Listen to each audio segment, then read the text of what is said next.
At dinner, her son told her she should have left years ago. Marlene Tuck, 69, didn't argue. She cleared the table, packed a single overnight bag, and called a real estate attorney before sunrise. 30 days later, the house was sold. Ryan and his wife received their eviction notice by certified mail. She didn't raise her voice, just the value of the property. All right, before we dive into this crazy story, do me a favor. Subscribe and tell us where you're watching from. The smell of pot roast filled the air, its rich scent mingling with the warmth of freshly baked rolls and the comforting sweetness of pie cooling on the counter. Marlene moved around her kitchen with the steady rhythm she had perfected over the years, her hands sure and graceful despite the age in her joints. Every plate was carefully set out, each meal portioned just so, a small act of love that had long been her trademark in the family. She placed the last dish on the table, a bowl of mashed potatoes that had been whipped to perfection, and stepped back to survey the spread. It was a family dinner, one of those rare moments when they all gathered around the same table, when she could pretend everything was still as it had always been. Ryan was already at the table, his usual scowl on his face as he poked at his food with a fork. Amber was sitting across from him, her tight-lipped smile barely masking the disdain that always seemed to bubble just beneath the surface. Brooklyn, however, had her eyes on her grandmother, her gaze warm and unwavering as she took her seat. The young girl had always been the one who still saw her, who still respected her. The silence at the table was thick, but it wasn't unusual for dinners like this. Marlene had learned to let it be, to keep her peace and focus on the task at hand, serving her family.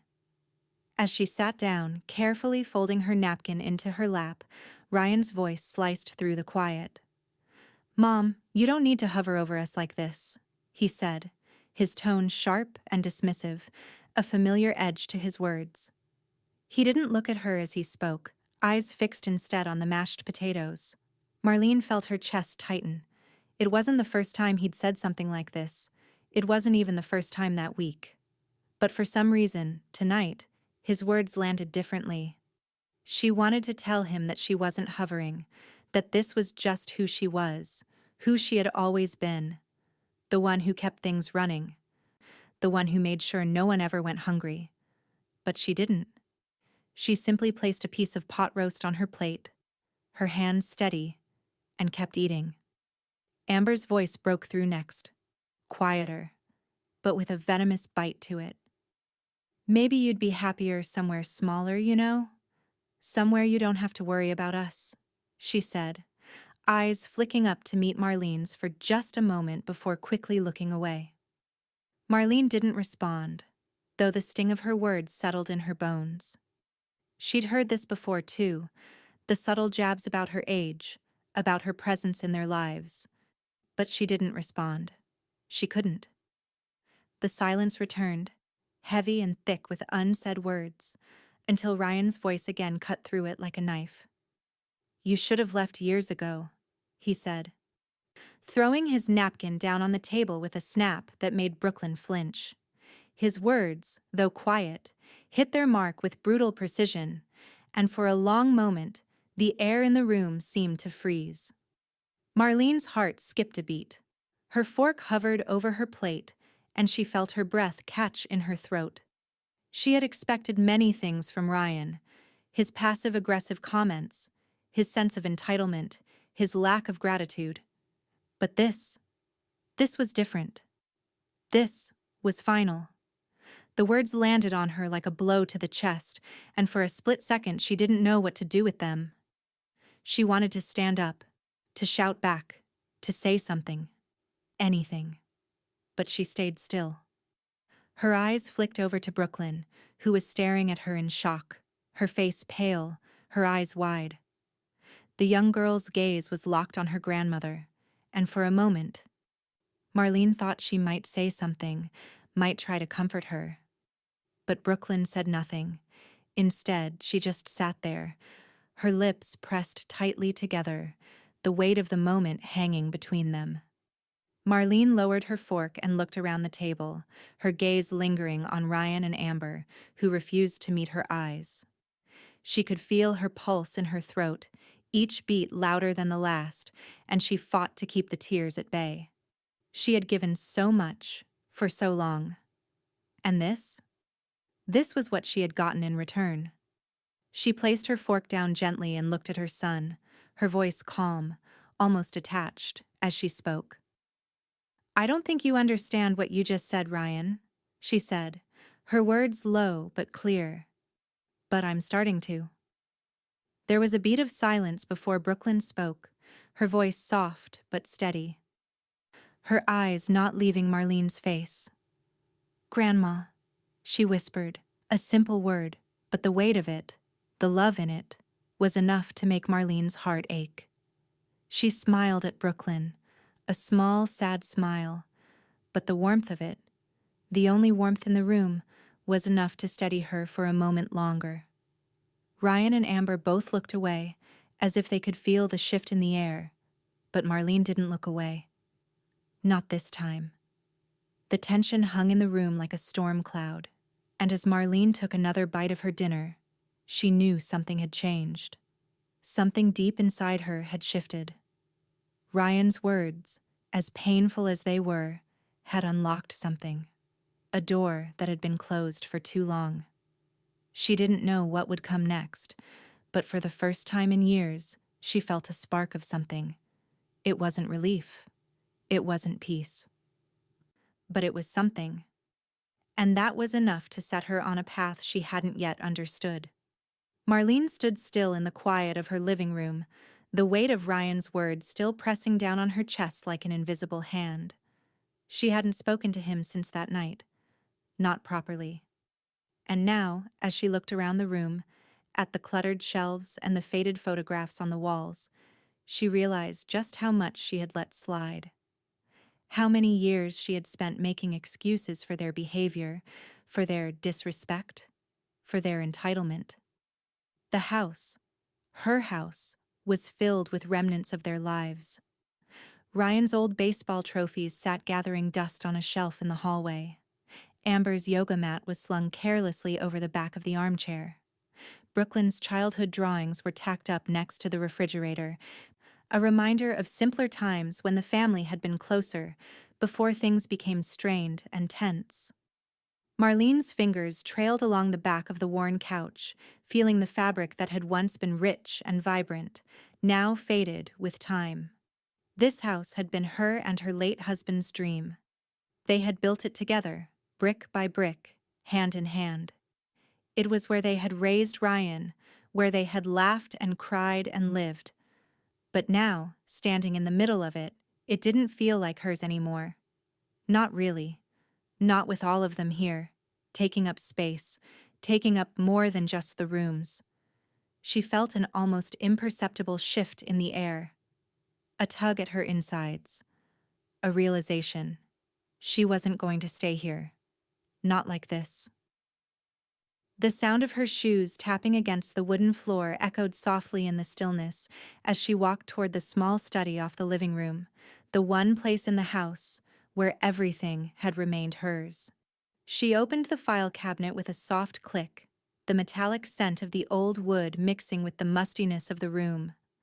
Her hand trembled slightly as she pulled open the bottom drawer, where the important papers were kept. She sifted through a pile of old tax documents, letters, and bank statements until her fingers brushed against the thick, familiar envelope.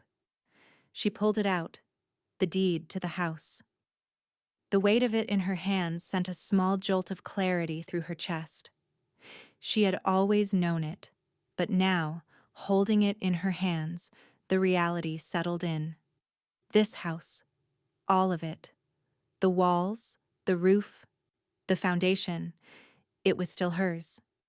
Marlene had never refinanced, never co-signed anything.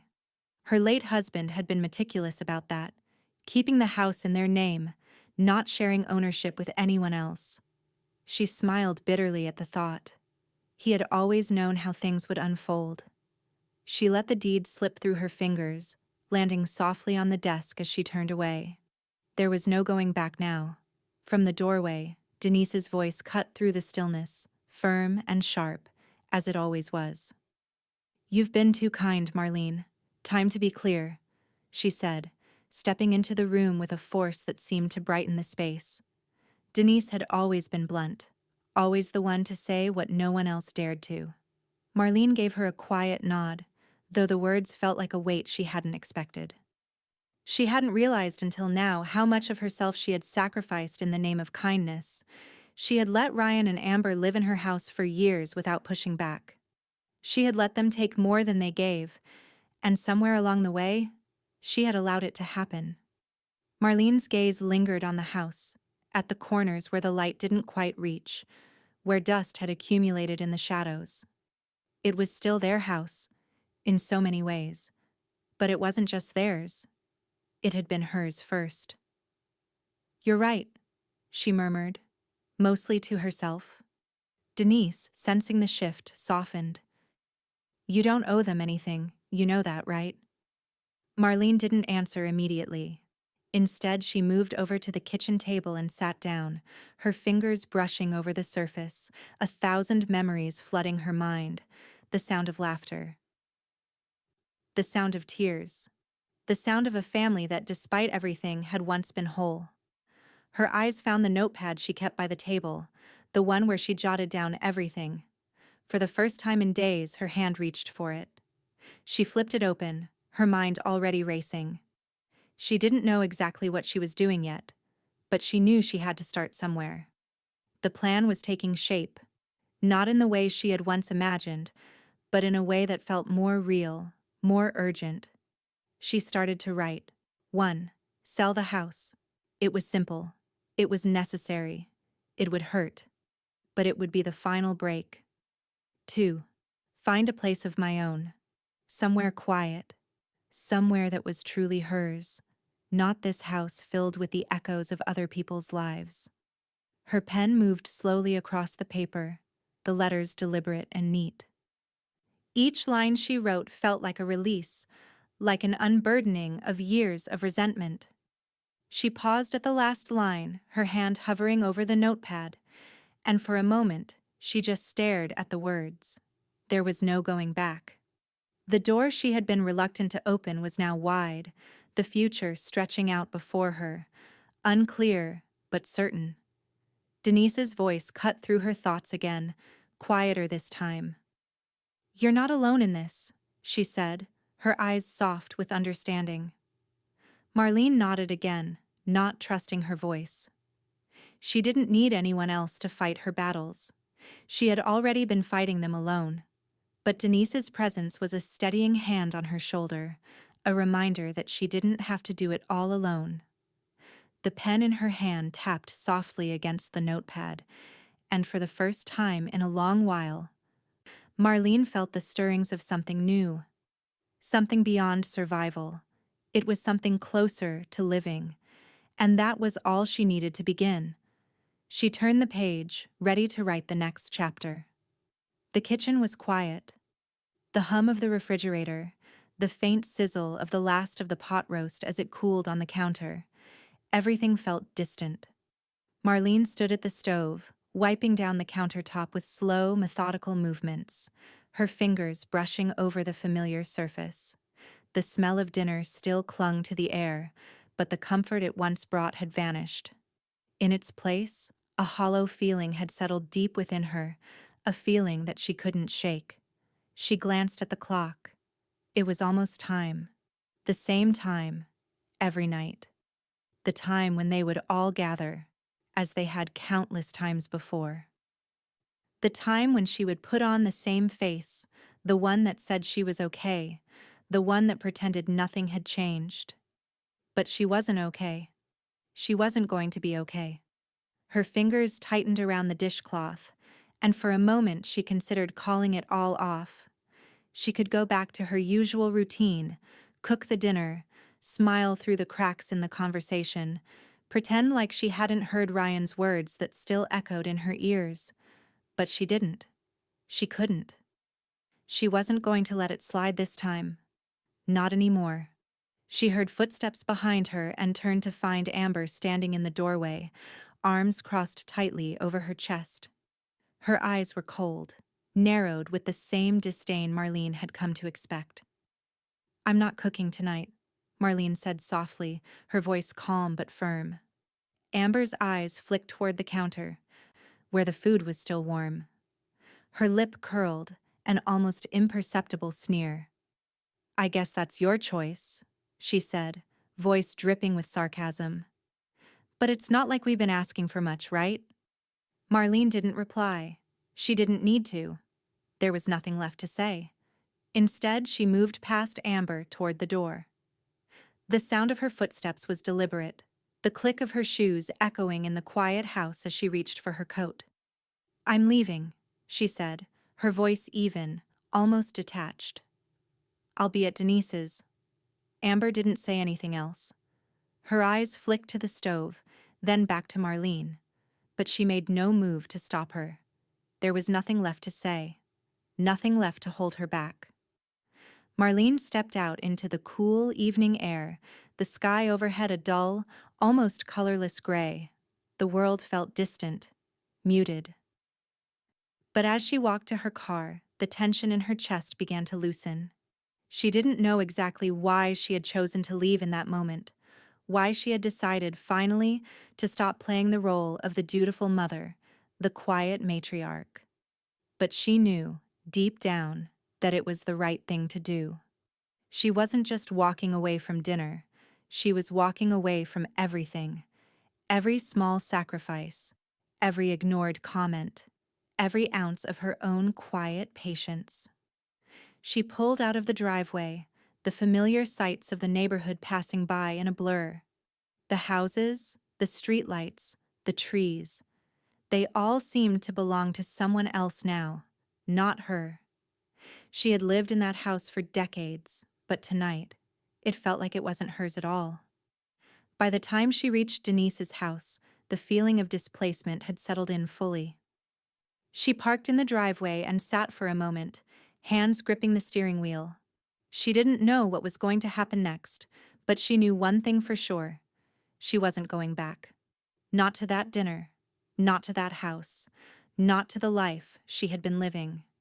Denise's house was warm, a small, cozy place just a few miles from her own. Marlene knocked lightly on the door, and it swung open immediately.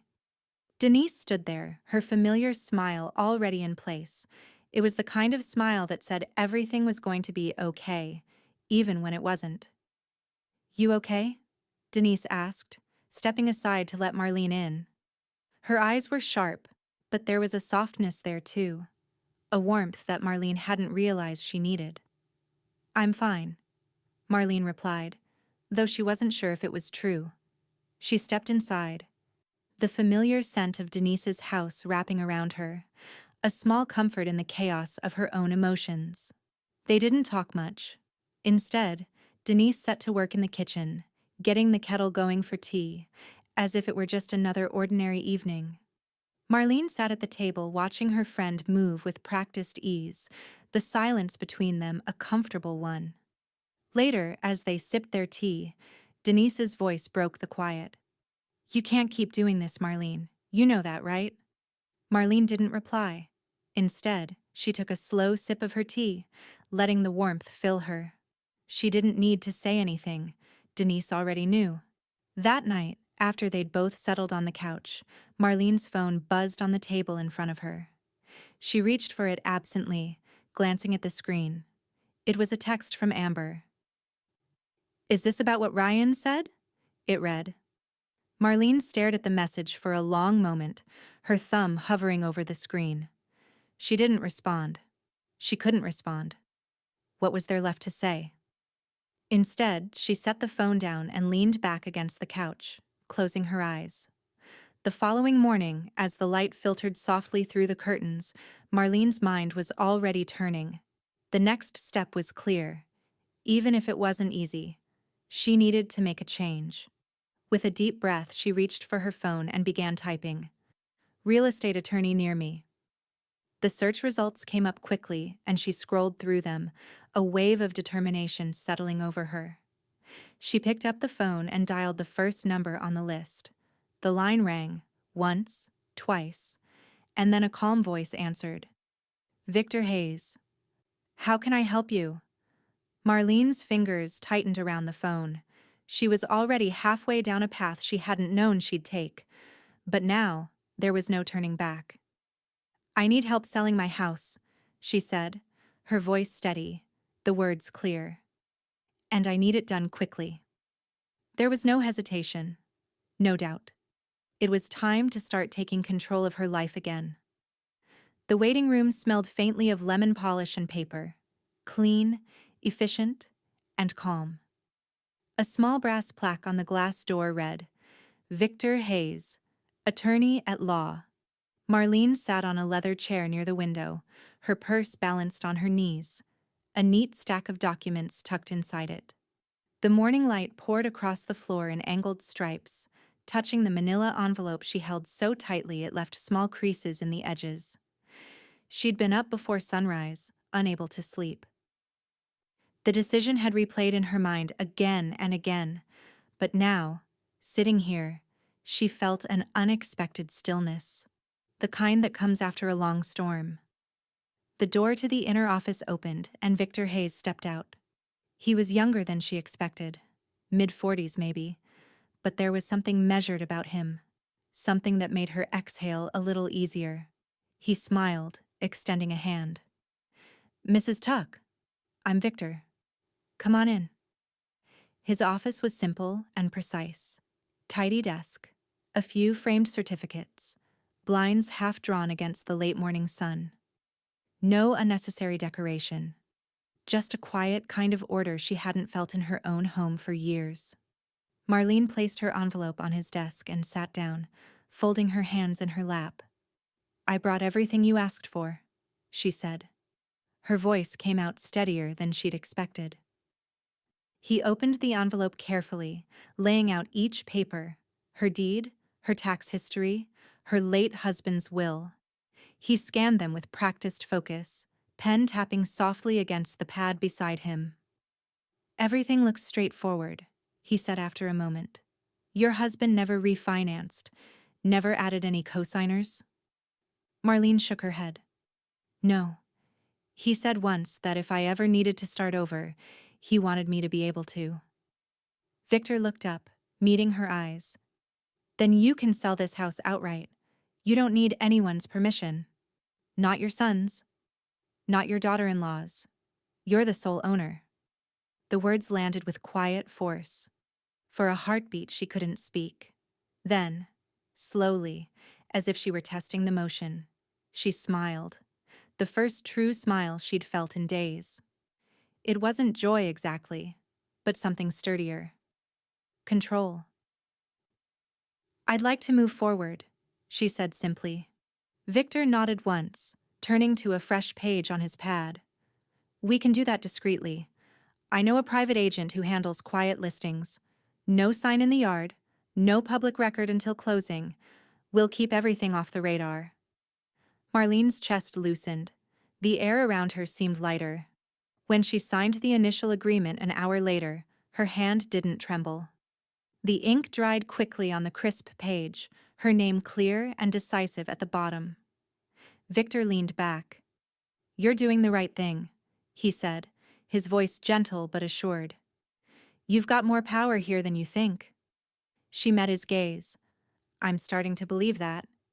That afternoon, Denise showed up unannounced, as she often did, balancing a tray of warm cookies and a triumphant grin. For when the sign goes up, she said, sliding them onto the kitchen counter. There's not going to be a sign, Marlene replied, smiling despite herself. It's private. Then they'll taste even better, Denise said, pouring herself a glass of sweet tea as if she owned the place. You're finally doing it, huh? Marlene nodded. It's time. They stood together in the quiet kitchen, the scent of sugar and butter mixing with the faint aroma of lemon cleaner. Outside, the afternoon light filtered through the window, landing on the table where Marlene's papers still sat in neat stacks. Denise reached out and squeezed her hand. You look lighter, she said softly. It's about damn time. Later that evening, Marlene found herself in the garage. It was the one room still untouched by everyone else's presence. Just her husband's old tools, a workbench, and a stack of boxes labeled with faded black marker. Dust motes drifted in the slanting light from the small window. She ran a hand over the workbench, the cool metal beneath her fingers grounding her. There was a peace in the smell of oil and cedar and thyme. Footsteps shuffled behind her. "Grandma?" She turned to find Brooklyn standing in the doorway, her hands tucked into the pockets of her hoodie. Her eyes were wide, uncertain. "Mom said you were acting weird lately," Brooklyn said quietly. "Are you okay?" Marlene studied her granddaughter, the sincerity in her eyes, the cautious concern that didn't belong to a teenager. "I'm fine, sweetheart," Marlene said. "Just making some decisions I should have made a long time ago." Brooklyn hesitated, then crossed the space between them. "You're sure?" Marlene nodded, resting a gentle hand against the girl's shoulder. "I'm sure." Brooklyn looked like she wanted to ask more but didn't. Instead, she reached for a small jar sitting on the shelf, a mason jar full of old screws and nails, and turned it in her hands. "You and Grandpa built this place, didn't you?" "We did," Marlene said softly. "Every piece of it." Brooklyn set the jar back down and looked at her grandmother again, studying her face like she was trying to memorize it.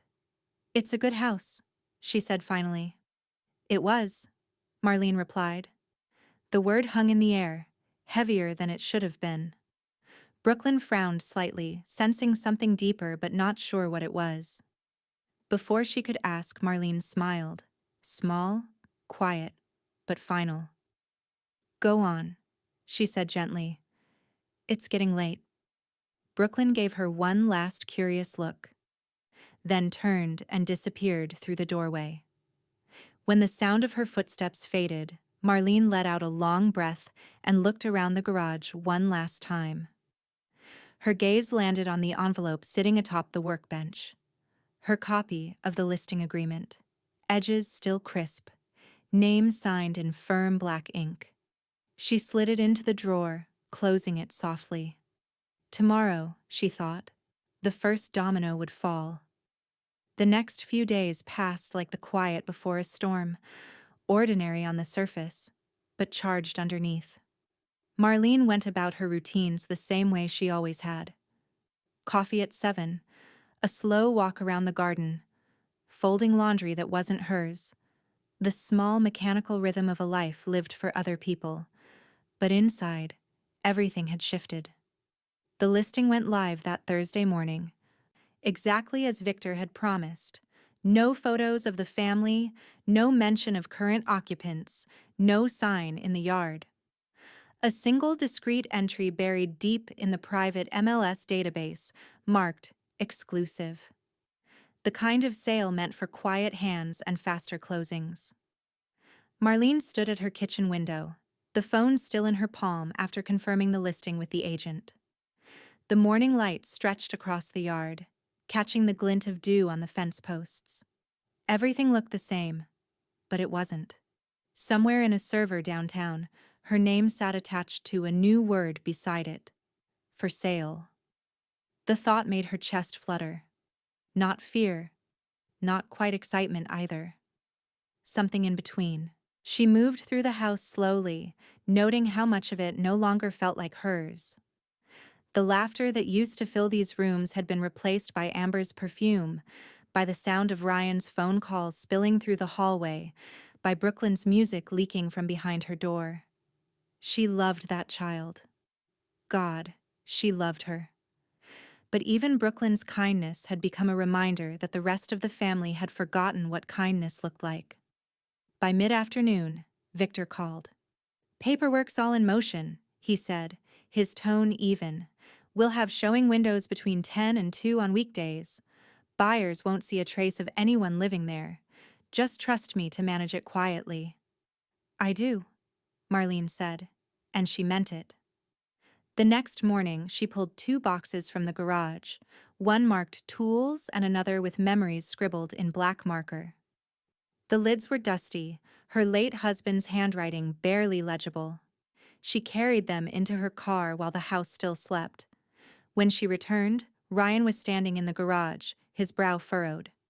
"Hey," he said, his voice edged with suspicion. "Wasn't there a box right here? The one with Dad's tools?" Marlene paused in the doorway, meeting his eyes. "I moved it." He looked at her for a beat too long, searching her face for more. "Moved it where?" "Someplace safe," she said simply, brushing past him toward the house. He exhaled through his nose, half laughing, half grumbling. "You don't have to act all mysterious, Mom. It's just a box." Marlene smiled faintly. "It was?" she said, and kept walking. That afternoon, a black sedan idled down the cul-de-sac while Marlene clipped rose bushes in the front yard.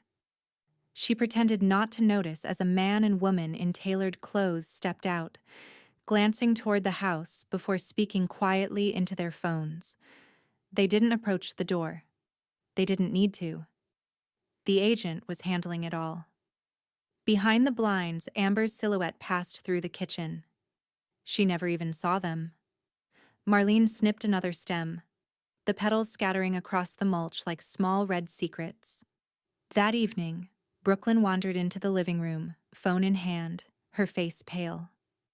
"Grandma?" she said carefully. "Can I ask you something?" Marlene folded the afghan draped over the couch. "Of course." Brooklyn hesitated, chewing the inside of her cheek. "I saw something online. It looks like your house. I mean, the pictures, the kitchen, the garden. It's all here." She turned the screen toward her grandmother. "Is this your house?" Marlene looked at the photo. Her spotless kitchen, her polished countertops, her husband's clock hanging just out of frame. The listing headline read, "Charming 3-bedroom in quiet Greensboro cul-de-sac, price to move." Her reflection stared back at her in the glossy surface of Brooklyn's phone. For a moment, neither of them spoke.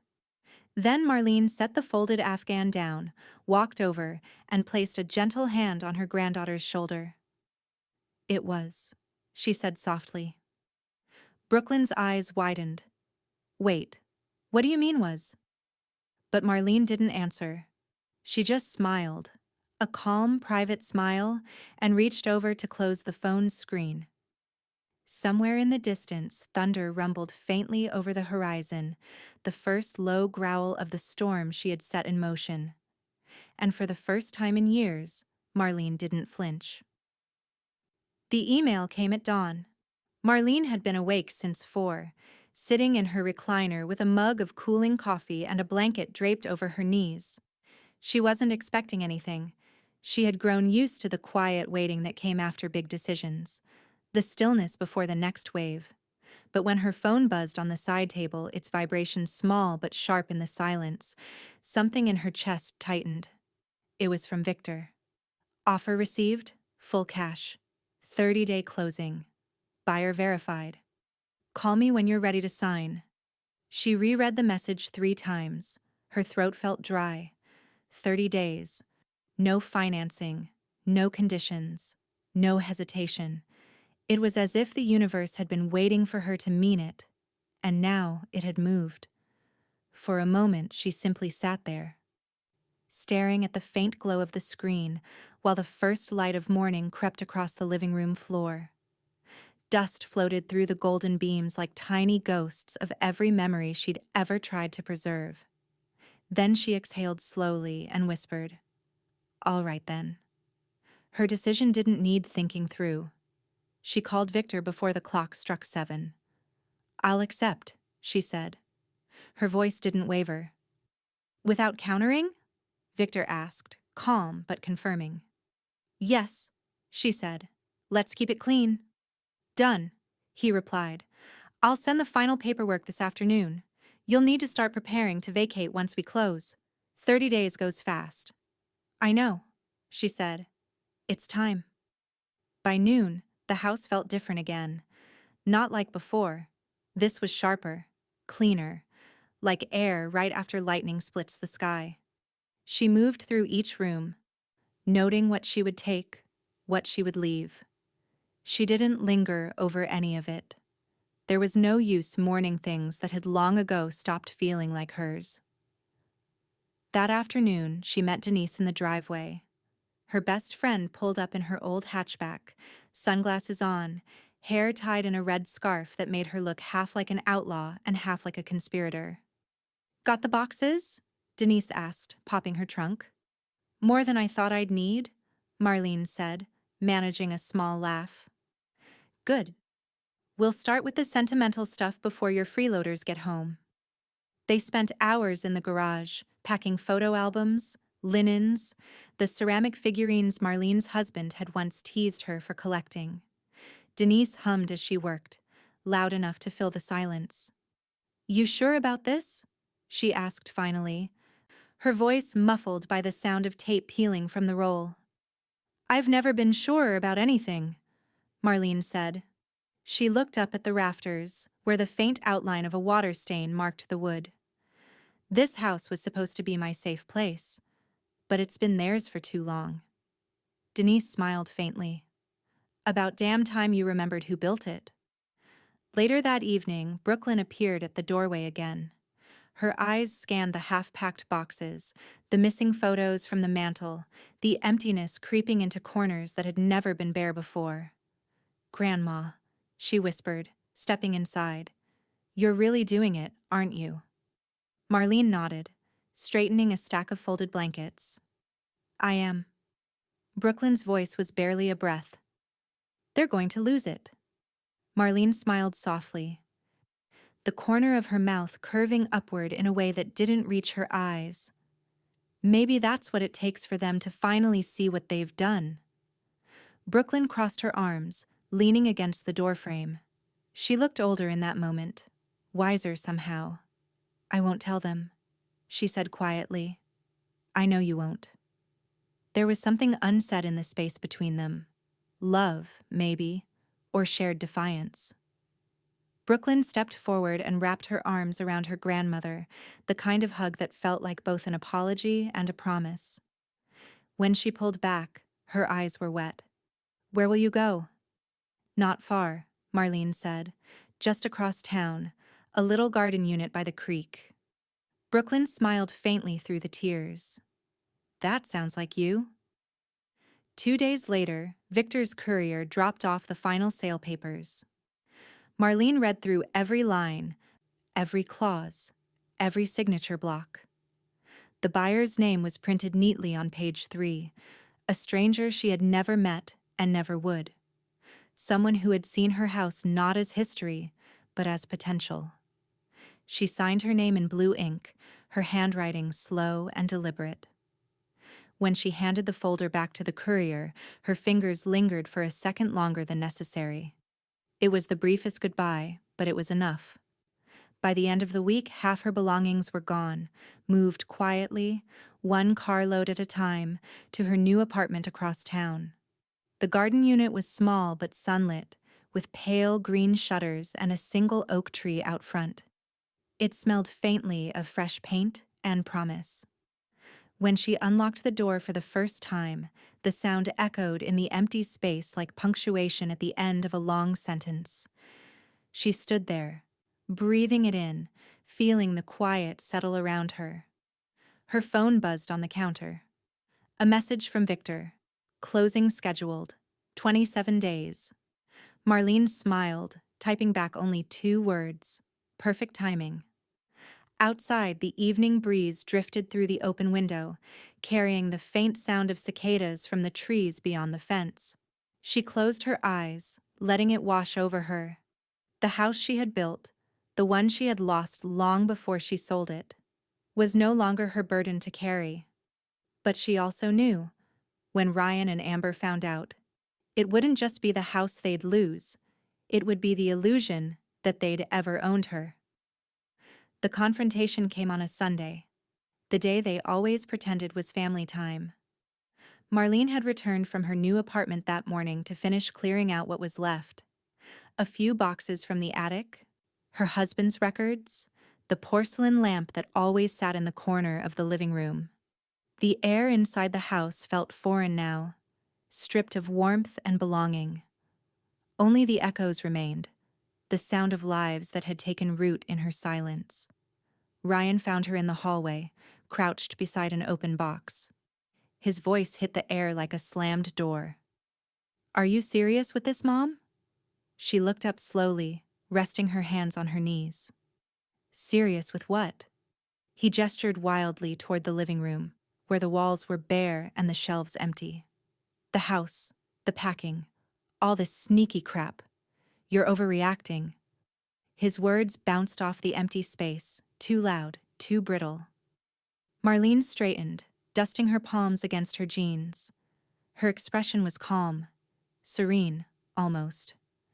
"You said I should have left years ago," she said quietly. "I finally listened." Ryan's face twisted. "That's not what I meant, and you know it." "I know exactly what you meant." Her tone didn't rise. It didn't have to. Amber's heels clicked down the hallway before Ryan could respond. She appeared in the doorway, her hair pulled tight, her lips pressed into a hard line. "What's this about selling the house?" she demanded. "You can't just make a decision like that without us." Marlene turned to face her. "There is no us in this house," she said simply. "Not on paper, not legally, not anymore." Amber blinked, confusion giving way to disbelief. "You're out of your mind. We've lived here for years. You've stayed." Marlene interrupted softly. "There's a difference."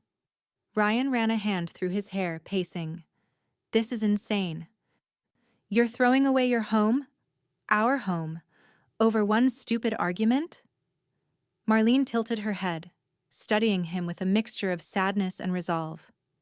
"No, Ryan. I'm ending years of letting other people decide how I should live. That's what this is." Amber crossed her arms tightly, her voice sharp. "Then maybe you need to talk to a lawyer, because I don't think you can just sell a house we live in without—" Marlene's lips curved in a small, knowing smile. "He's ahead of you." Amber blinked. "What?" "My lawyer," Marlene said, her tone matter-of-fact. "He's already handled it. The sale's in progress. The paperwork's final." For a heartbeat, the room went still. Then Ryan's hand dropped from his hair, his expression tightening into disbelief. "You hired a lawyer?" "Yes," Marlene said. "His name's Victor Hayes. Nice man. Efficient." "You should have met him before you started telling me what I should or shouldn't do." Amber's face flushed. "You can't do this behind our backs." "I didn't do it behind your backs," Marlene said evenly. "You just weren't paying attention." Ryan's mouth opened, then closed again. His hands clenched at his sides, but the fury had nowhere to go. The house no longer echoed with his authority. It wasn't his to command. Amber finally turned away, muttering something under her breath. Ryan followed her into the kitchen, his voice sharp, frantic. Marlene didn't bother to listen. She bent down, folded the flaps on the box, and pressed a strip of tape along the seam with careful precision. The sound of the tape tearing filled the silence. Clean, decisive, final. By Monday morning, Victor's email confirmed what she already knew in her bones. "Contract finalized. Closing date in 14 days. Congratulations, Marlene." She sat at her small kitchen table in the garden apartment, sunlight spilling over her hands as she read the words. Her coffee steamed quietly beside her, and for the first time in years, she didn't feel like a guest in her own life. She picked up her phone, hesitated, and then typed a simple message to Victor. "Thank you for helping me take back my home." Moments later, her screen lit up again. "It was always yours to take back." Marlene smiled, her reflection faint in the window's glass. Across town, she imagined the house, the one she had built, the one she had outgrown, standing silent in the cul-de-sac, empty soon, waiting for its next chapter. She lifted her coffee to her lips, savoring the taste, the calm, the control she'd reclaimed. And though she couldn't see them, she could almost hear Ryan and Amber's voices rising across the city, confusion curdling into panic as they realized, at last, what she had already accepted. In 2 weeks, it wouldn't be their house at all. It would belong to someone else entirely. The morning the house sold, the air felt unnaturally still, the kind of quiet that happens before a door closes for good. Marlene stood in the kitchen one last time, her hand resting on the cool edge of the counter. The smell of lemon cleaner lingered, sharp, clean, final. Her purse sat on the table beside the small envelope that held 3 house keys, each one wrapped in a strip of masking tape labeled front door, back door, garage. She'd written the labels neatly, her handwriting steady, her heart steadier. Through the window, she could see the moving van idling at the curb, the new owner's realtor standing beside it, clipboard in hand. The buyers hadn't come yet, but the house no longer belonged to her. Not on paper, not in spirit. She slid the envelope into her bag and walked through the house, room by room. Each step sounded louder than she expected. In the living room, she paused beneath the ceiling fan her husband had installed 30 years ago, the one that used to wobble slightly when he turned it on too high. For a moment, she almost smiled. Then she turned off the light and kept walking. Outside, Victor waited by his car, his suit immaculate as always. He greeted her with a nod, his briefcase resting against his knee. "You did it," he said simply. "I did," Marlene replied. Her voice was quiet, but certain. He handed her a single-page document, confirmation of closing, recorded and sealed. "They'll take possession at noon, the locksmith scheduled for 2. You'll be untethered by dinner time." Marlene exhaled slowly. "Untethered," she repeated. "That's a good word." Victor smiled. "It fits you." When the buyer finally arrived, a polite woman with warm eyes and a moving checklist tucked under her arm, Marlene shook her hand. They didn't talk long. There was nothing left to explain. Nothing to hold on to. She handed over the envelope of keys with both hands, her fingers brushing the paper as if letting go of something heavier than metal.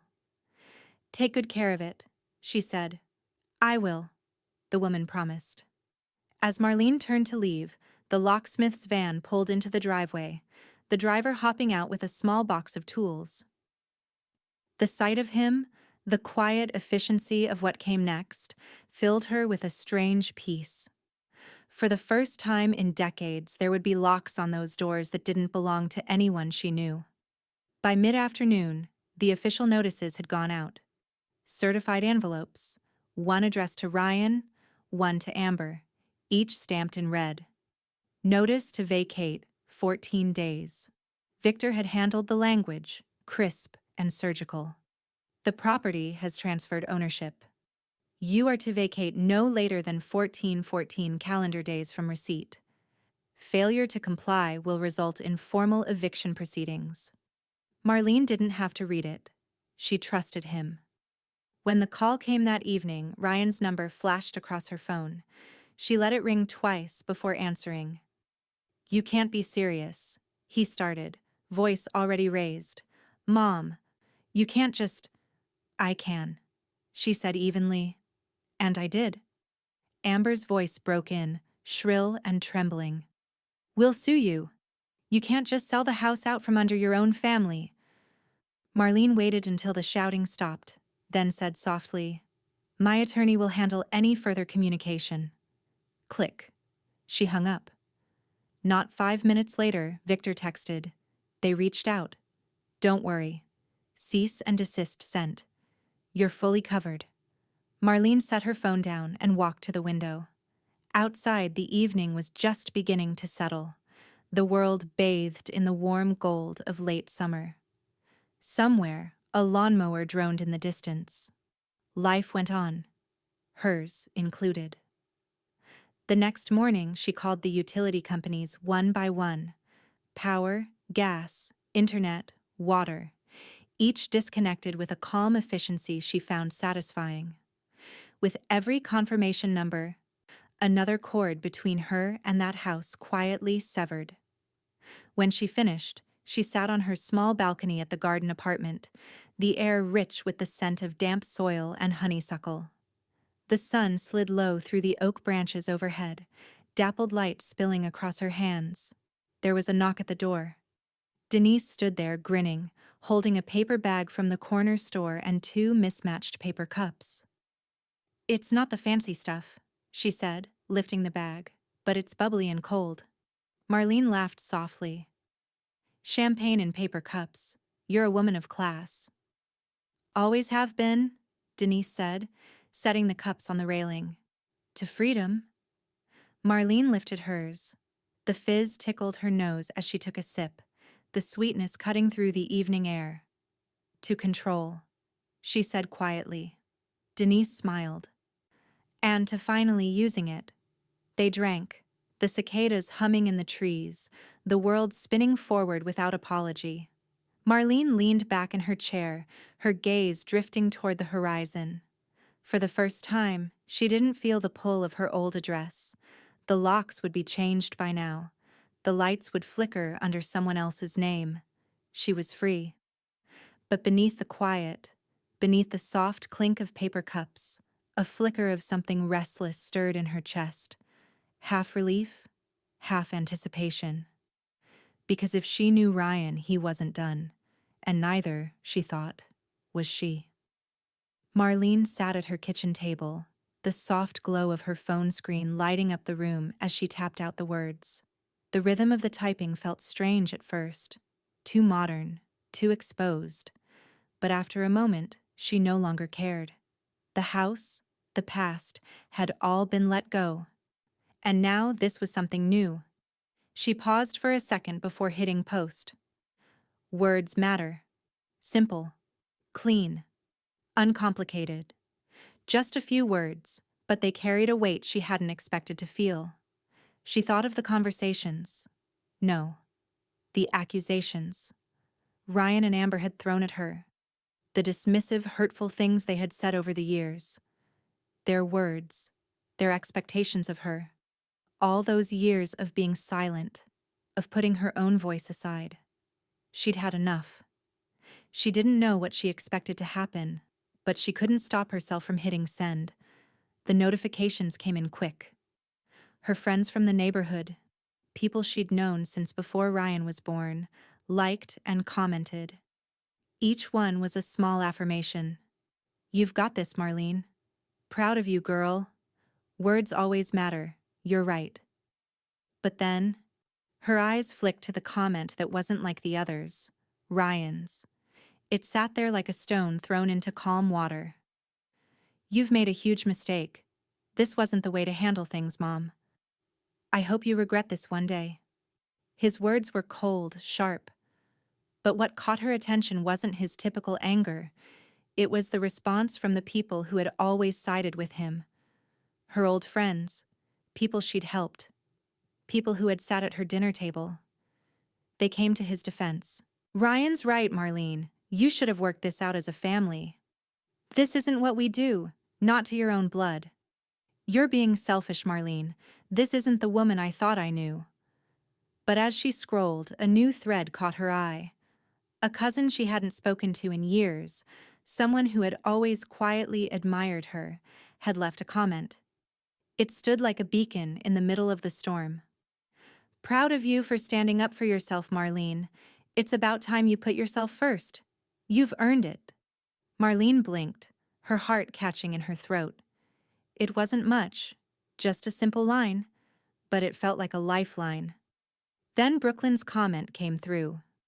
It was short, a little rushed, but her words were clear. "My grandma is the strongest woman I know." Marlene smiled through the lump in her throat. That one hit deeper than anything Ryan could say. As she sat back in her chair, the room felt a little lighter. The comments on her post were starting to fill with more support. The voices of people who had always seen her strength, even when she hadn't, even when she couldn't see it herself. Then the unexpected happened. She watched as Amber's name blinked on the screen. You have no idea what you're doing, Marlene. You'll regret this. We'll make sure of it. But something shifted. Amber deleted her comment, then deactivated her account altogether. Marlene blinked, her breath catching in her chest. She had been waiting for the fight, waiting for the blowback. But Amber had just disappeared. Marlene let out a slow, steady breath. She didn't need to know where Amber went or what she was doing. She was no longer part of her life in the same way. Just as she was about to set the phone down, a message popped up in her inbox. It was from Marlene's old friend, Beth. They had worked together at the post office for over 20 years before she retired. Marlene hadn't heard from her in months. "Hey Marlene, I saw your post. I just wanted to say how proud I am of you. I'm sorry I haven't been in touch. Life's been busy, but I'm glad you're finally putting yourself first.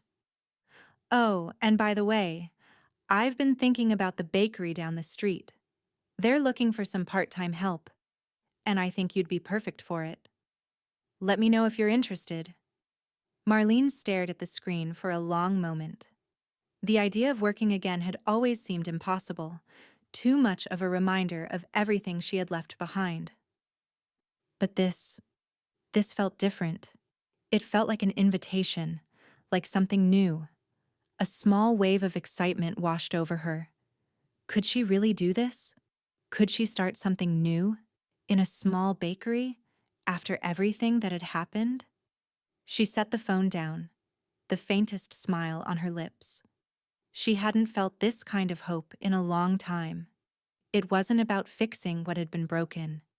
It was about moving forward.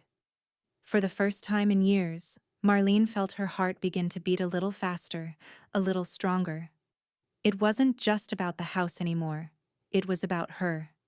And she was ready to claim the life that had always been hers, if only she'd had the courage to take it.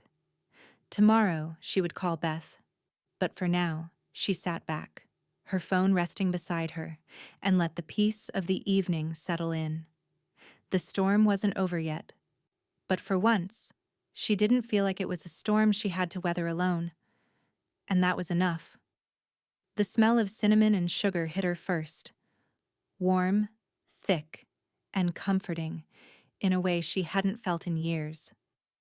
It was early, still dark outside, the bakery's fluorescent lights humming softly as Marlene tied her apron. Beth waved from the counter, already pulling trays of muffins from the oven. "Morning, sunshine," Beth said, with that familiar grin. Marlene smiled back, tugging at her apron string. "You've been calling me that since 1987. "And it's still true," Beth said. "Now grab that rolling pin. The dough's not going to flatten itself." The first time Marlene had stepped behind the counter 2 weeks earlier, she'd felt like an imposter. Too old, too slow, too out of step. But now, as she pressed the dough and watched it yield under her hands, the rhythm felt familiar. The warmth, the movement, the smell. It all reminded her of something she thought she'd lost long ago. Purpose.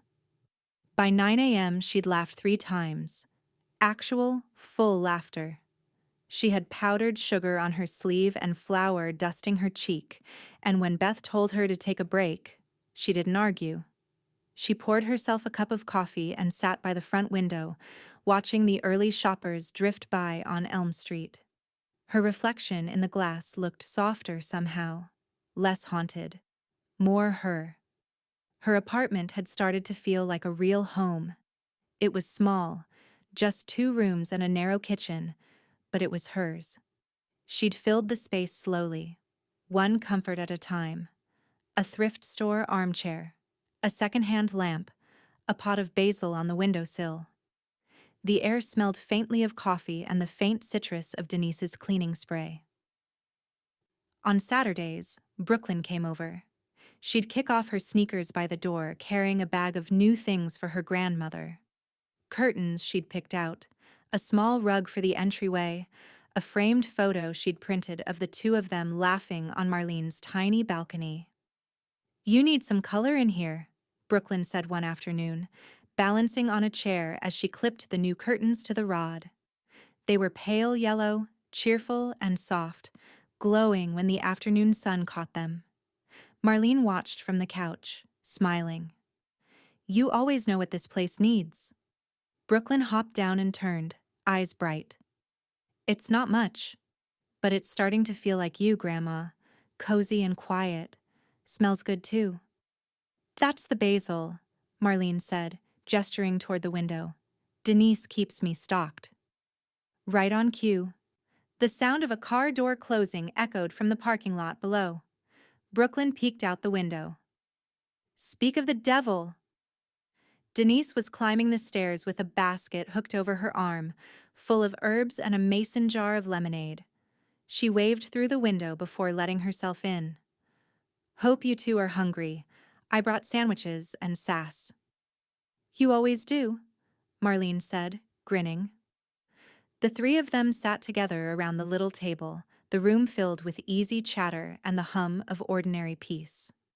It was a kind of quiet that didn't ache, a stillness that didn't feel like loss, but rather like balance. As the afternoon faded, Brooklyn gathered her things to leave, hugging Marlene tight before she went. "I like seeing you happy," she whispered. Marlene squeezed her hand. "Me too, sweetheart. Me too." When the door shut behind her, Marlene turned to Denise, who was already pouring lemonade into glasses. "You're sleeping better, aren't you?" Denise asked, handing one over. Marlene nodded. "Like a teenager." "Good," Denise said, satisfied. "You earned that." They clinked their glasses, the ice chiming softly between them. That night, Marlene woke briefly to the sound of rain tapping against the window. The rhythm was gentle, steady. She stretched under the quilt Brooklyn had insisted she keep and glanced at the clock. 2:13 a.m. She hadn't woken in panic, or with heaviness pressing down on her chest. Just awake. Just still. For the first time in years, her body didn't ache from tension. The silence didn't suffocate. It soothed. When morning came, she woke to the soft scent of the basil plant by the window, the sunlight cutting across the quilt, and a kind of peace she hadn't thought was possible at her age. She made her coffee slowly, savoring the sound of the kettle. The phone buzzed on the counter. She glanced at it, expecting one of Denise's early morning jokes or a picture from Brooklyn. But it wasn't either of them. Ryan. His text was short, the words oddly fragile for him. "When are you coming back?" Marlene stared at the message for a long time. The steam from her coffee curled upward, catching the morning light. Her hand didn't shake as she typed a reply, but after a moment she erased it.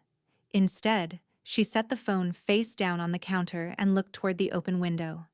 The breeze carried the scent of rain and fresh herbs, the kind of smell that promised new beginnings. She smiled faintly, whispered to herself, "I already have." But deep down, she knew this wasn't the end of it. Ryan's message wasn't closure. It was the start of whatever reckoning came next, and when it arrived, she would be ready. The envelope was heavier than it looked, cream-colored, thick, embossed with Victor's letterhead. It sat in the center of Marlene's small kitchen table beside her mug of tea, its corners catching the morning light. She had known it was coming, had been waiting for it, but still, her fingers lingered on the seal before she opened it. Inside were two documents, neatly clipped and stamped, her new will and trust agreement. The last puzzle pieces of a life she was rebuilding on her own terms. She read each line slowly, carefully, like a prayer she wanted to memorize.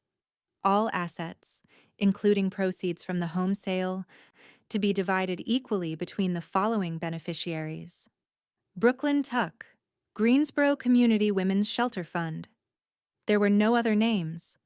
She paused at that blank space where Ryan and Amber once had been, a hollow where entitlement used to live.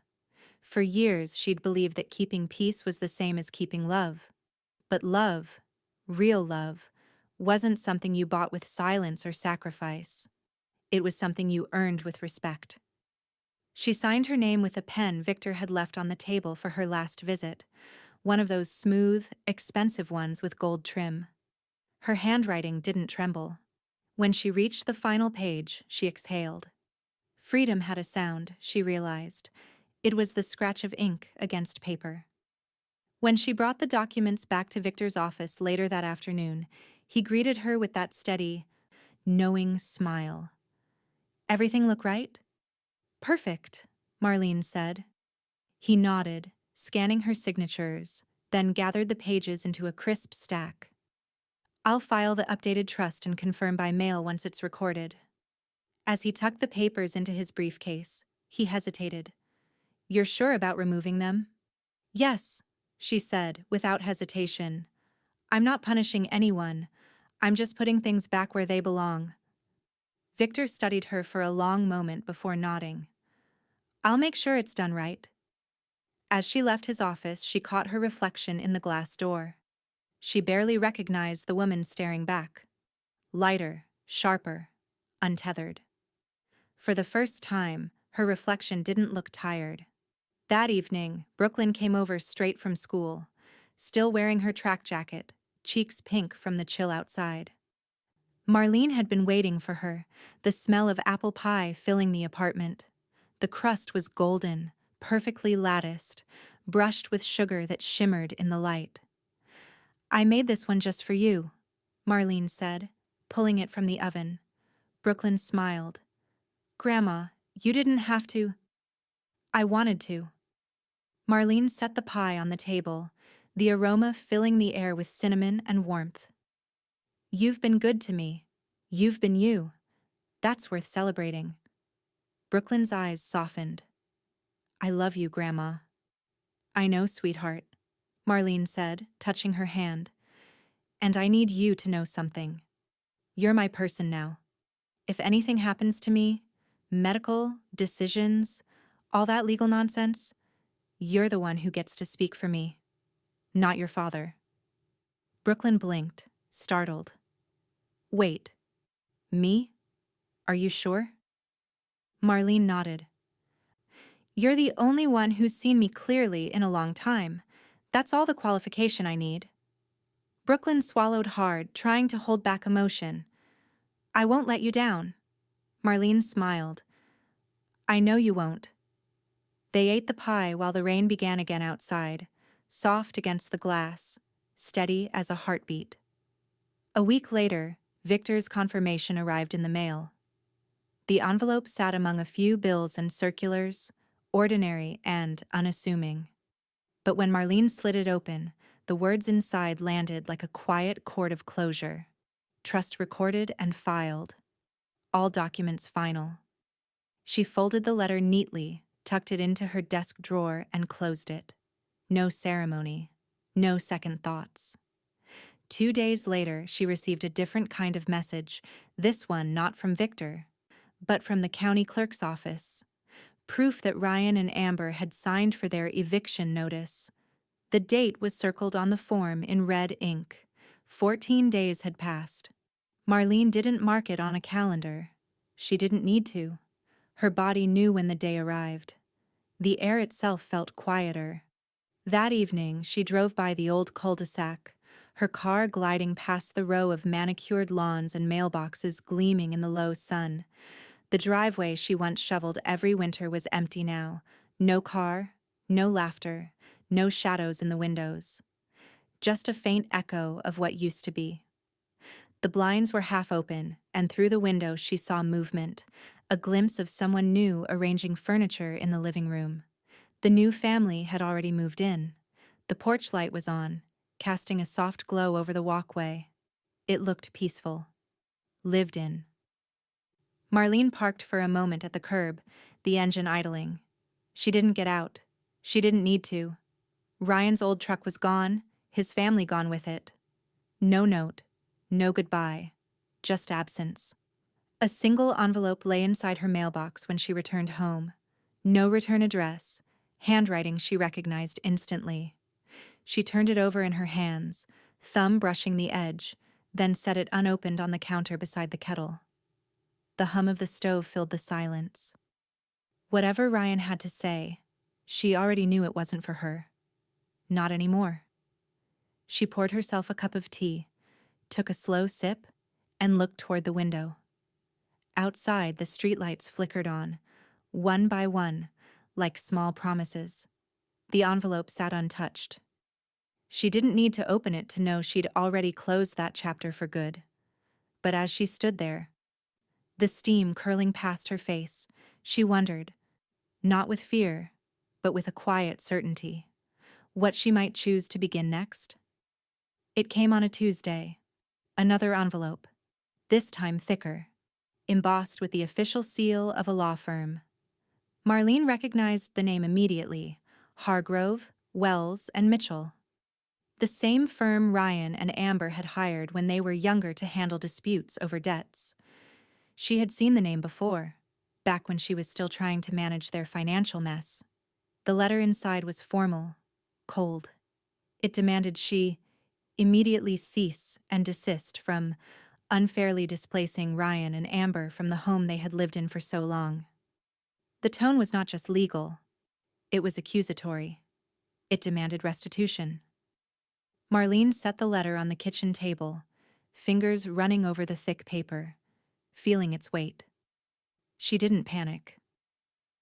This wasn't new. She'd known it was coming.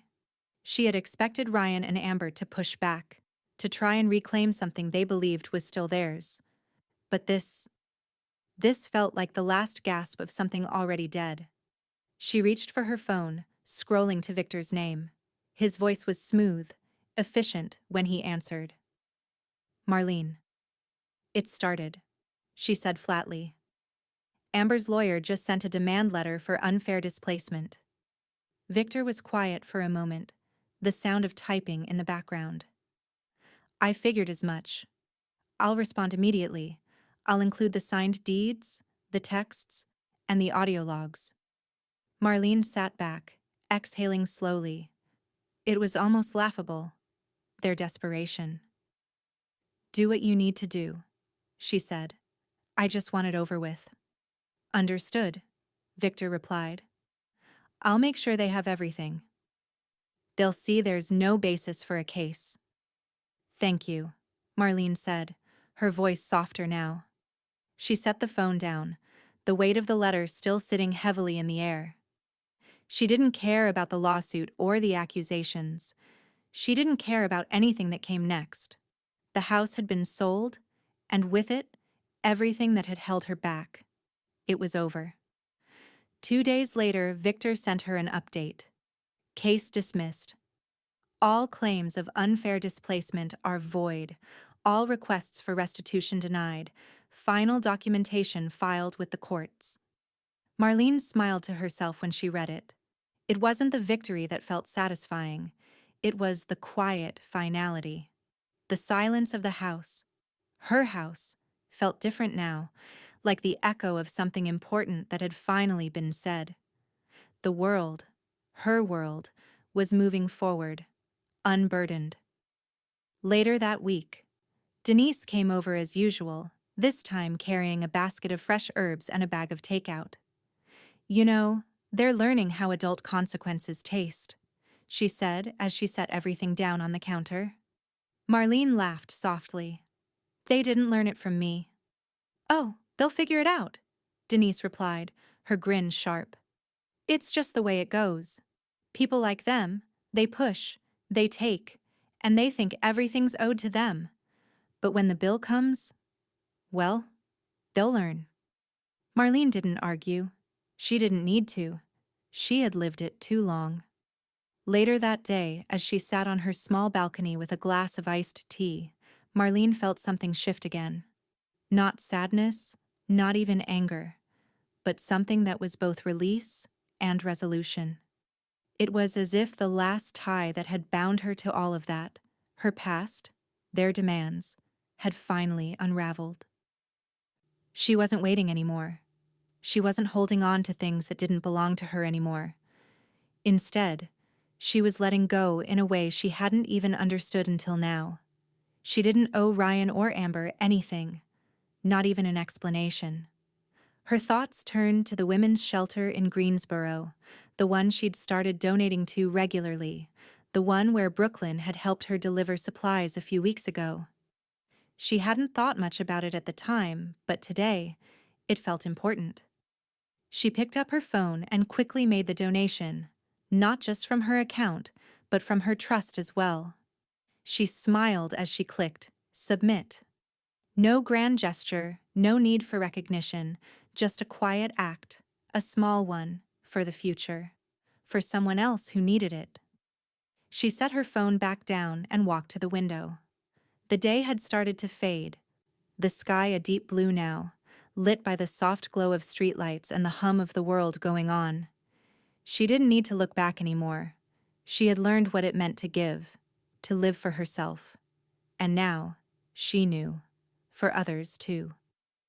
Marlene stood still by the window, letting the peace settle into her bones, finally free of the weight that had always held her back. When she closed her eyes, she could almost hear it, the quiet sound of a door closing gently behind her, not with regret, but with the kind of peace that only comes after you've truly set yourself free. The morning air was cool, crisp, the kind of late autumn breeze that carried the smell of fading leaves and chimney smoke. Marlene drove with the window cracked open, her hands steady on the wheel.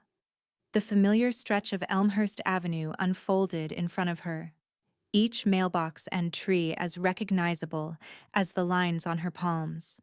She hadn't planned to come back. Not really, but sometimes closure wasn't a single moment.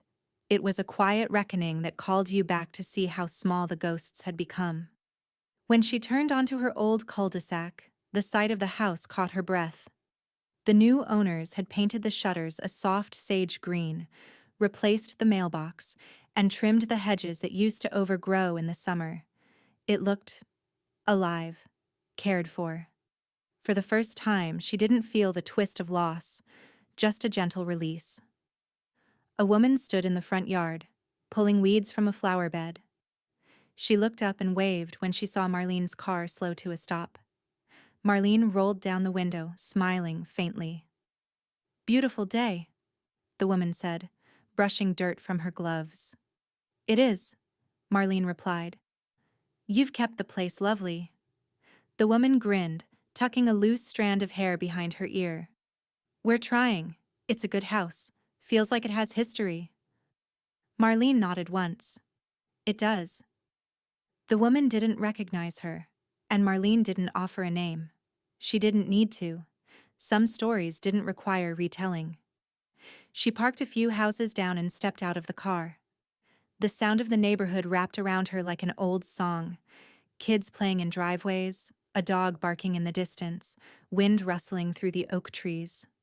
She walked slowly down the sidewalk until she reached the edge of the property. The rose bush was still there, right where she'd planted it the year her husband died. Its branches were gnarled and thick now, the blooms fewer but stubbornly alive. The petals had paled from deep red to a dusty pink. She remembered kneeling there years ago, her hands in the soil, her tears falling onto the petals as she whispered promises to no one. But now, she didn't cry. She didn't even stop. She just brushed her fingers lightly over one of the fading blooms as she passed. The world didn't hold her there anymore. When she reached the end of the street, she paused for one last look. The house stood steady against the late afternoon light, the new family's laughter spilling faintly through the open window. It sounded warm, unbroken, the kind of sound her house hadn't known in years. Marlene smiled to herself. "Good," she murmured. Then she turned and walked back to her car. She drove home, not to the old house, not to the life she'd spent decades maintaining, but to her real home, the one she'd built from quiet choices and new beginnings. The smell of coffee filled her apartment when Brooklyn arrived later that evening, her cheeks flushed from the cold. She carried a small frame wrapped in brown paper and twine. "Got something for you," she said, handing it over. Marlene untied the twine and peeled back the paper. Inside was a photo, one Brooklyn must have printed from an old album. It showed the kitchen in its earlier days, sunlight spilling across the checkered floor, a younger Marlene holding a pie, Ryan perched on the counter beside her, flour on his cheek, and a grin on his face. "You found this," Marlene said softly, her fingers tracing the edges of the photo. "In the attic before they moved everything out," Brooklyn said. "I thought maybe you'd want to keep it." Marlene studied the picture for a long moment. There was something achingly beautiful about it. The innocence of it, the unbroken time before things had hardened and fallen apart. She smiled, not with sadness but with gratitude. "Thank you, sweetheart. It's nice to remember the good parts." Brooklyn hugged her before leaving, promising to come by next weekend. When the apartment fell quiet again, Marlene set the photo on her kitchen shelf, between a small plant and a ceramic mug Denise had gifted her. The image didn't hurt to look at. It just belonged there, in the present. She poured herself a cup of tea, the kettle whistling softly. The evening light filtered through the curtains, painting the room in soft gold. It was peaceful, complete. And then, a knock at the door. It wasn't loud, but it startled her. She wasn't expecting anyone. Denise never knocked. Brooklyn always texted first. She wiped her hands on a towel and opened the door. A man stood there, late 30s, maybe early 40s. Clean cut, dressed in a gray coat, a hint of uncertainty in his eyes. He smiled politely, holding his hat in both hands. "Mrs. Tuck?" he asked. "Yes?" "I'm sorry to bother you. My name's Andrew Callan." He hesitated, his breath visible in the cool air of the doorway. "I'm the one who bought your old house." Marlene blinked, surprised. "Oh?" He nodded, glancing down at his hat before meeting her eyes again. "I found something. In the walls, behind one of the old cabinets. It's yours, I think." He extended a small, time-worn envelope toward her, edges yellowed, name written in faded ink. Her name, Marlene Tuck. She froze, her pulse quickening. He smiled apologetically. "I wasn't sure if I should read it. Figured it might be personal." Her hand trembled slightly as she took the envelope, the paper soft beneath her fingers. "Thank you," she managed to say, her voice barely above a whisper. He nodded once and stepped back. "Have a good evening, ma'am." When she closed the door, she stared at the envelope for a long moment, her heart beating in her throat. The handwriting was familiar, painfully familiar. Her husband's. The room felt smaller suddenly, the air thicker. She sat down at the table, the letter resting in front of her. For a long while she just stared at it, the sounds of the city outside fading into nothing. Then, with careful hands, she reached for the letter opener, and the past, one she thought she had already buried, waited just behind the fold. The next morning, sunlight spilled across the table where the letter still lay. Marlene hadn't opened it, not yet. It felt sacred somehow, like a message that had waited too long to be rushed. She made herself a cup of coffee, sat down, and just looked at it again. The ink had faded to a soft brown, the handwriting elegant and familiar. Steady, like the man who'd written it. When she finally unfolded the paper, the scent of old dust and cedar rose faintly from it. Her husband's words were simple, almost shy in their honesty. "If you're reading this, it means you stayed in the house after I was gone. I'm glad. You were always the strength that built these walls. But if you ever stop feeling at peace here, if the house stops feeling like yours, promise me you'll go. You deserve peace, Marlene. You always did."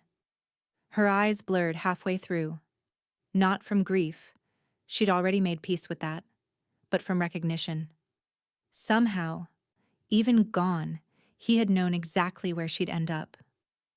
She folded the letter carefully and slipped it into a small box in the drawer beside her bed. It didn't hurt anymore. It felt like permission. A few days later, her phone rang. Mrs. Tuck? The voice on the other end was warm, uncertain.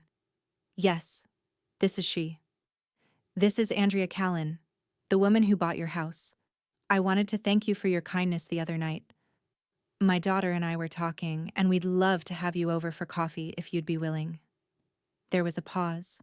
Marlene almost declined out of habit, but something in Andrea's tone, a nervous sincerity, made her say yes. I'd like that, she said. Tomorrow morning? Perfect.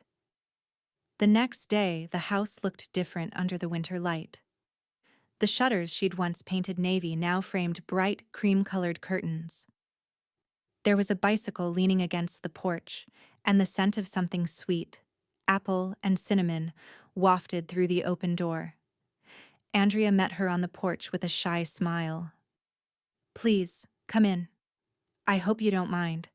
My daughter's home from school today. Inside, the walls were freshly painted, but familiar details remained. The built-in shelves her husband had made still lined the living room.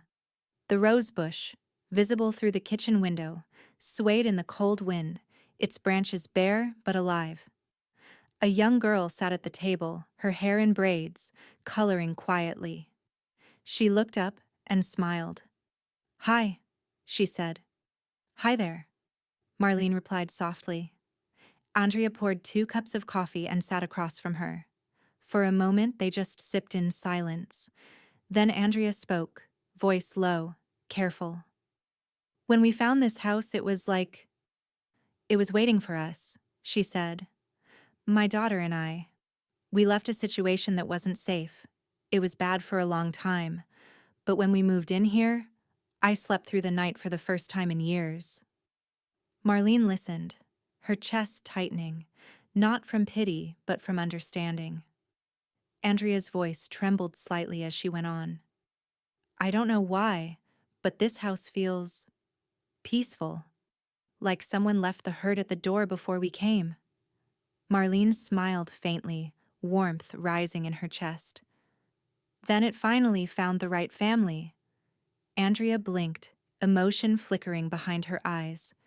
You have no idea what that means to me. Marlene reached across the table and rested her hand lightly on Andrea's. Maybe I do.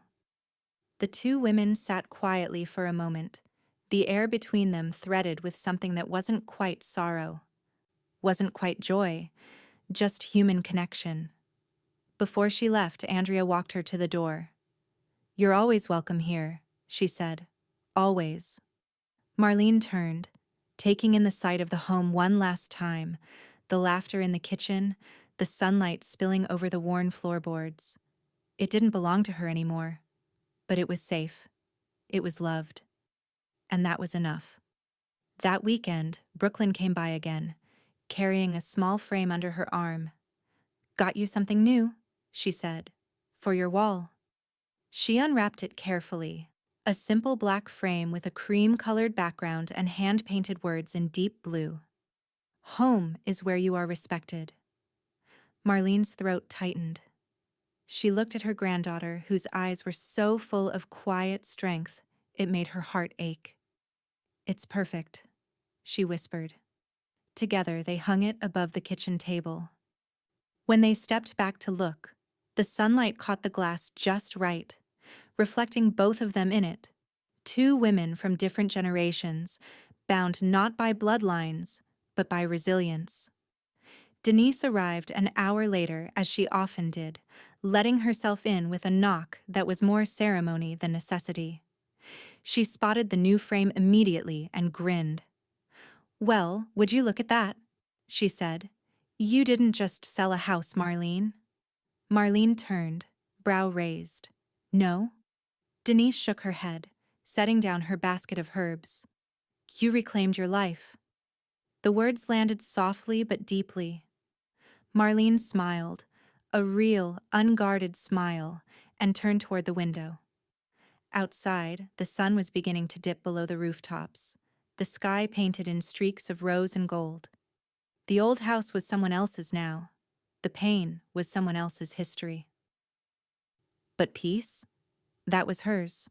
Still, as the light dimmed, a shadow crossed her thoughts. A memory of the envelope, of her husband's words, of how much life could still surprise her. She glanced once more at the framed quote, then at the quiet, glowing room around her.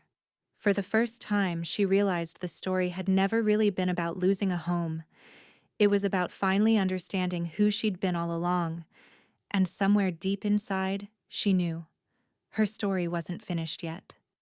The bakery was warm and alive, its scent of cinnamon rolls and rising dough curling through the early light. Outside, a late spring rain dotted the windows, turning the glass into a soft watercolor of Main Street, cars gliding by, umbrellas blooming open, life moving at its usual pace. Inside, everything felt different. Marlene stood behind the counter beside Beth, flour on her apron, laughter in her chest. The chalkboard menu above them now bore a new hand-painted edition in looping letters, Tuckin Hall's Bakery and Coffee Corner. Beth leaned on the counter, smirking. "Well, partner," she said, wiping her hands on a towel. "It's official. You're half the boss now." Marlene smiled, really smiled. "Half sounds just right. I never did like all or nothing." Beth chuckled. "Says the woman who sold her whole damn house to find peace." "Peace and pie," Marlene corrected. "Don't forget the pie." They laughed together, the kind of laughter that came from long work and good choices. Victor had handled the paperwork that morning, calm and exact as always. When he left, he'd said, "You're the kind of client attorneys remember. Not because of trouble, but because of triumph." She hadn't known what to say to that, so she just thanked him and sent him home with a box of blueberry muffins. That afternoon, she walked back into her apartment, the smell of vanilla and sugar still clinging to her hair. Brooklyn was waiting at the table, holding a letter in both hands, her face glowing with disbelief and pride. "Grandma," she said breathlessly, "I got in." Marlene's heart leapt. "College?" Brooklyn nodded, eyes shining. "Greensboro University. Full acceptance. They even offered me a partial scholarship." Marlene's throat tightened. "Oh, sweetheart." Brooklyn laughed through tears. "I can't believe it. I actually did it." "You did," Marlene said softly, brushing a tear from her granddaughter's cheek. "You worked for it, and you earned it. And whatever they don't cover." She reached into her purse and pulled out an envelope. Her contribution. Already planned. Already saved. "Grandma, no." "Don't argue," Marlene said gently. "This isn't charity, it's investment. You're my legacy, Brooklyn. The good one." Brooklyn hugged her, tight and trembling. "I'm gonna make you proud." "You already have," Marlene whispered. A week later, Denise's house glowed with string lights and laughter. She'd insisted on hosting Marlene's 70th birthday. "Round numbers deserve good food and real friends," she'd said, and the kitchen was overflowing with the smell of roast chicken, herbs, and champagne corks popping. "Don't think you're getting away without a speech," Denise teased, handing her a glass. "Oh, I came prepared," Marlene said with mock sternness. She placed a fresh baked pie on the table, golden and steaming, her signature latticework gleaming under the light. Beth grinned from across the room. "Of course she brought pie." "Of course I did," Marlene said. "It's how I tell stories now." Brooklyn raised her glass first. "To Grandma," she said, voice steady, proud, "for showing me what strength really looks like." The room clinked in unison.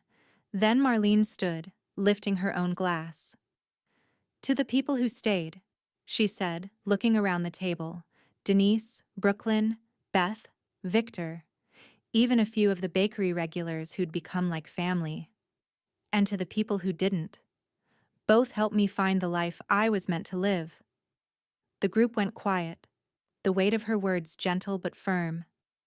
"I used to think home was a place," she went on. "But I learned it's not four walls. It's peace. It's respect. It's the people who show up and don't ask you to shrink. Victor, seated near the end of the table, smiled and reached into his briefcase. Speaking of which, he said, pulling out a folder. Sorry to ruin the mood with business, but I have something for you to sign. Final copies of the estate plan. It's all done. Exactly as you wanted. Marlene took the pen he offered. The document felt light in her hands. She flipped to the last page and signed in smooth, confident strokes, the room watching in quiet pride. When she was done, Victor closed the folder and said, That's it. Everything's truly yours now, Marlene. Denise raised her glass again, eyes bright. To our girl. Proof that it's never too late to take your life back. Everyone cheered. The sound filled the house like sunlight. Marlene laughed, shaking her head. You all make it sound like I pulled off a miracle. Beth leaned in. You did. Marlene looked around, at the faces she loved, the light glinting off the wine glasses, the scent of pie and rosemary in the air, and felt the warmth of something that had nothing to do with heat. Maybe it was a miracle. Or maybe it was just what happens when you finally stop apologizing for wanting peace. She lifted her glass one last time, her voice steady and sure. My husband once told me I should have left years ago, she said, her eyes glimmering with a mix of humor and triumph. So I did. A pause, a slow smile, and I took everything with me.